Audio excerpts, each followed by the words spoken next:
The Nine of Swords is an unpleasant card, of which is known as cruelty. This is not necessarily cruelty towards another, but the aspect of our mind acting with cruelty and disruption to our own space up in our world. Therefore, the disruption and chaos present in the Swords cards is reaching here something of a crescendo. On the Rider-Waite card, we can see the character has woken from what appears to be a nightmare. There is an image at the end of their bed of people fighting and in conflict with one another.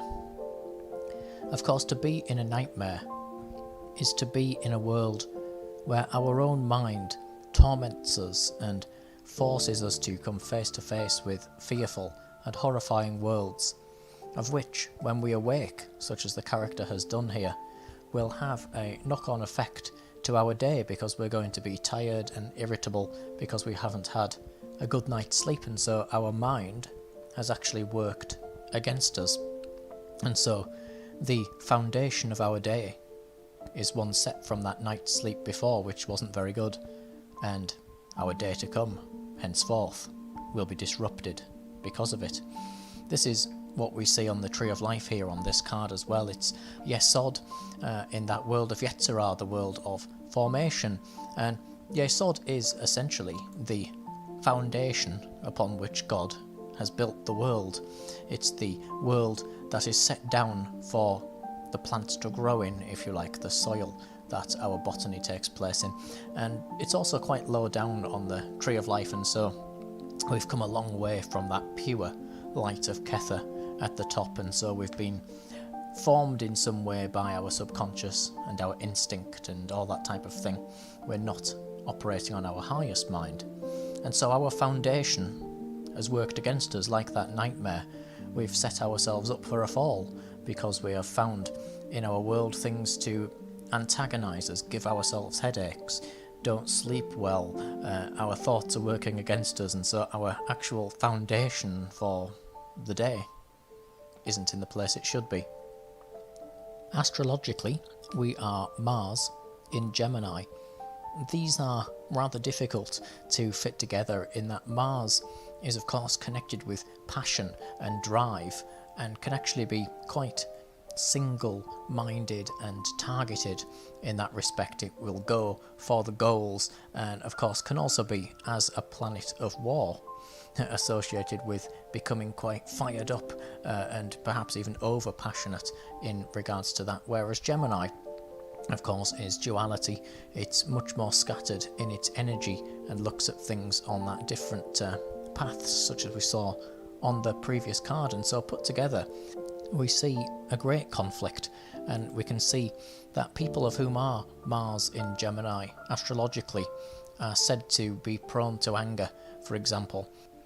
And of course it's important that we are all capable of becoming angry and getting fired up when need be, but one who has a problem with anger, for example, of whom uses words very negatively towards others, again, we are cruelty here in this card. To act in a cruel way towards others often represents the mind acting in a cruel way to ourselves as well. And interestingly, Yesod here on the Tree of Life is ruled by the moon, and the moon leads to a passive energy, allowing that anger to bubble forth, so that element of Mars to overpower the other signs of which we see in this card, such as Gemini and in fact the moon. So just like the character having nightmares on the Rider-Waite card would be irritable and tired throughout the day because their mind had worked against them, the person of whom is cruel towards us often will have their own mind acting in a cruel way to them, and they are reacting and putting forth an energy based on the foundation of their state of consciousness. And so essentially it's not us that is the problem. It is something in us of which reflects something in their consciousness. The images perhaps seen in the nightmares, the torments of the mind, of which makes them become overpowered with this fired up, angry emotion, and it spills forth and is taken out on those around them because of the passive energy that we see here symbolised by the moon doesn't rein it in. We need to rein in and understand those emotions, or they will actually work against us. And so we see that on the card. The swords are poisoned thoughts. As we can see, they are actually dripping with poison, and they are also red and rusty and damaged. These are not swords that you would want to take into a battle with you. The red and the rust is Mars and the aggression and the general unpleasantness there of a situation of war and of torment. The cards representing poisoned thoughts, of course, would poison anybody of whom came into contact with them. If we were to take hold of this sword, which is poisoned, we would become poisoned as well, and if we attacked somebody with it, they would become poisoned. No good could come from these swords. And we can see at the bottom of the cards is a symbol of blood, and so the poison changes into blood, or more specifically, where the poison ends, the blood begins.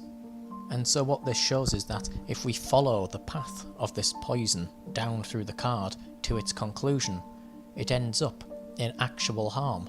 And so the conclusion of this sphere of cruelty, this sphere of attacking ourselves and even others as well, is just going to end up in harm, in destruction. The blood doesn't have to be physical blood, but it could be essentially, and yet it could also be the blood of our soul, the blood of our nightmares. We have hurt ourselves mentally and even physically. It could represent, this blood, a bleeding of the spirit, a poisoned mind, which of course is concerned with pain and of suffering, and therefore what we put out is going to be pain and suffering. In that respect, our mind really would have been literally working against us, because we focus on that pain and suffering, and in the end we bring more of it into our lives, and so we focus on the things of which our mind is tormenting us with, and we end up having our entire waking mind filled with those horrible things as well. The idea with this being in Gemini as well can say that we can't make the choice to get out of it, and so we slip back into the nightmare because we're unable to figure out, as we saw before, which way to go. And it ends up with what Crowley called in the Book of Thoth the automatic stirring of heartless passion. So we're not even giving any conscious thought to it, we're just allowing ourselves to become constantly more damaged by this heartless passion, of which people, we can see today, perhaps more than ever, dedicating hours and years of their lives to a heartless passion, a often completely fruitless endeavour, of which just ends up, as we follow those strands of poison, into the harming of them and the others around them. And so to draw this card asks us to look at those swords and see them as those things in our mind, perhaps the shadow of regret, of guilt, of our weaknesses of which show up in those nightmares. It's something really that only you will know, because you know what hurt you the most.